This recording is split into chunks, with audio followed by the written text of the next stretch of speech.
नमस्कार, मैं डॉक्टर अजीत भारती आज फिर आपके लिए एमपी बोर्ड कक्षा 11वीं हिंदी विषय के अंतर्गत हम प्रायोजनाकार नंबर 5 लेकर आए हैं।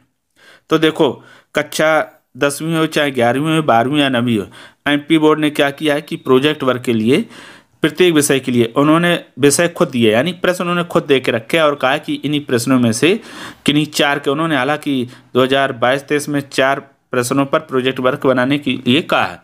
तो उन्हीं प्रोजेक्ट वर्क के आधार पर हम प्रोजेक्ट बनाएंगे। तो उसके लिए सबसे पहले क्या करोगे, आप बाजार से A4 साइज के, जिसमें हम फोटो कॉपी कराते हैं, वो क्या कर लेंगे, पेज खरीद लेंगे, है ना। सभी विषयों के लिए खरीदना है तो आप एक प्रोजेक्ट को 4-5 पेज का मान के चलो, तो ऐसे लगभग 200-250 पेज खरीद लो।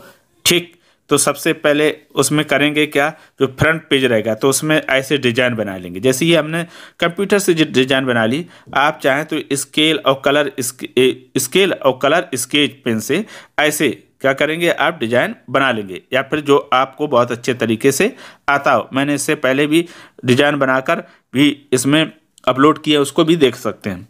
उसके पश्चात आप लिखेंगे अपने विद्यालय का नाम। जैसे हमने विद्यालय का नाम लिख दिया, सरस्वती विद्या मंदिर बालिका उच्चतर माध्यमिक विद्यालय देवास, ये हो गया। ठीक है, मध्य प्रदेश।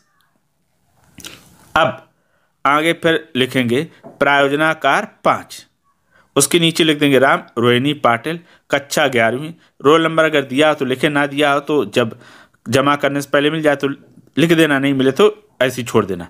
फिर विषय रहेगा आपका विषय हिंदी। अब उसके नीचे लिखेंगे हम प्रश्न लिखा है, प्रश्न नंबर 5 है तो प्रोजेक्ट नंबर भी हम 5 लिखेंगे। जैसे ये लिखा है आपका प्रायोजनाकार 5, तो ऐसे लिख के आप इसको क्या करेंगे, कवर करके बंद कर देंगे। ठीक है, अब आते हैं नीचे, तो प्रश्न नंबर 5, तो प्रोजेक्ट नंबर भी 5 ही। तो लिखा कि आपके जीवन की किसी एक महत्वपूर्ण यात्रा का वर्णन लगभग 200 शब्दों में लिखिए।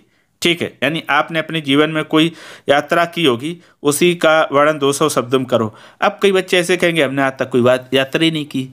अगर मान लो आप कहीं भी गए होंगे, नहीं गए होंगे, तो एक सपोज मान लो कि आप कहीं यात्रा करें किसी ऐसे परिचित स्थान पर, तो उसी का वर्णन कर सकते। वो ना आए तो किसी से सुन लो जिन्होंने यात्रा की हो, उसके आधार पर कर लो। फिर नीचे लिख देंगे सत्र, तो सत्र हमारा कौन सा है, अभी 2022-23 चल रहा है। ठीक है, अब आते हैं आगे, फिर लिखेंगे दूसरे पेज में आएंगे तो वहाँ लिखेंगे प्रायोजना। ये प्रायोजना लिखा है, यहाँ प्रायोजना कर देंगे, प्रायोजनाकार 5। अब उत्तर लिख देंगे, उत्तर लिख दिया जैसे यात्रा का वर्णन।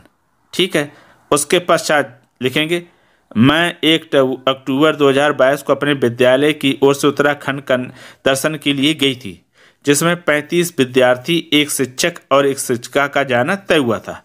पहले दिन सभी सुबह 8 बजे विद्यालय से रेलवे स्टेशन के लिए रवाना होते हैं। हमारी रेल सुबह 10:30 पर भोपाल से दिल्ली के लिए चलती है। फिर दिल्ली से हरिद्वार तक बस से जाते हैं। बस रात्रि 10 बजे निकलती है और सुबह 5 बजे हरिद्वार पहुंच जाती है। वहाँ बंसी वाले बाबा के आश्रम में ठहरते हैं। ठहरने की उत्तम व्यवस्था थी। देखो, जो हमने ये वास्तव में हमने वो यात्रा की थी, उसी का वर्णन है। आप तो यात्रा की होगी, उसी का वर्णन करेंगे। फिर पैराग्राफ पर लिख देते हैं दूसरे दिन ई दोपहर मसूरी के कैंपटी फॉल पहुंचते हैं। मसूरी लगभग 12 किलोमीटर के पहाड़ पर बसा हुआ है। झरने का दृश्य बहुत ही मनोरम और अविश्वसनीय था। लगभग 1 घंटा वहाँ की बाजार में भी बिताए, है ना, बाजार में भी गए। उसके बाद अपने आवास पर वापस आ गए। रात्रि भोजन पश्चात सभी अपने अपने कक्ष में सोने के लिए चले गए।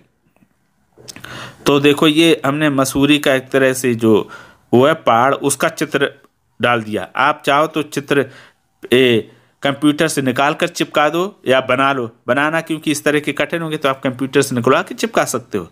ठीक है, क्योंकि प्रोजेक्ट में चित्र ठीक रहते हैं। अब फिर आगे लिखते हैं कि तीसरे दिन रुद्रपुर गए। वहाँ की पवित्र गंगा नदी, मंदिर, आश्रम और मनोरम दृश्य देखे जो मन पर गहरा प्रभाव डाल लेते। फिर लिखा चौथे दिन हरिद्वार की हर की पौड़ी और वहाँ की कई प्रसिद्ध मंदिरों के दर्शन किए। साथ में तेज धारा में बहती गंगा में स्नान किया। वहाँ पर नहाते समय लोहे की मजबूत जंजीरें भी रहती हैं, जिसे पकड़कर धारा में नहाते हैं। तो यहाँ पर नदी का चित्र तो नहीं दिया, जंगल का चित्र दे दिया है, नदी का देना चाहिए। अब 5वें दिन वापस दिल्ली आए। पूरा दिन दिल्ली के लाल किला और चांदनी चौक में कपड़े और इलेक्ट्रॉनिक का सामान खरीदा। फिर रात्रि 9 बजे दिल्ली से भोपाल के लिए अगले दिन अपने विद्यालय पहुंच गए। इस प्रकार मेरी एक सुखद शैक्षणिक यात्रा समाप्त हो गई। तो ये देखो होगी क्या, यात्रा वृत्तांत या यात्रा का वर्णन हो गया। अब इस यात्रा वर्णन को आप अगर पढ़ना चाहते हैं, देख कर लिखना चाहते हैं, तो हम www.hindibharati.in पर इसे 1 से 2 दिन में अपलोड कर देंगे। वहाँ से आप देख कर लिख भी सकते हैं। तो ये आपका क्या हो गया, जो प्रश्न था आपका, आपके जीवन में किसी एक महत्वपूर्ण यात्रा का वर्णन 200 शब्दों में लगभग हमने पूरा कर दिया। ये आपको जो प्रोजेक्ट वर्क है समझ में आ गया होगा। अगर किसी प्रकार के कोई डाउट हो, अगर प्रश्न पूछा तो कमेंट करके हमें अवश्य बताइएगा। तो फिर आज के लिए इतना ही। अब हम फिर मिलेंगे किसी विषय के साथ, तब तक के लिए धन्यवाद।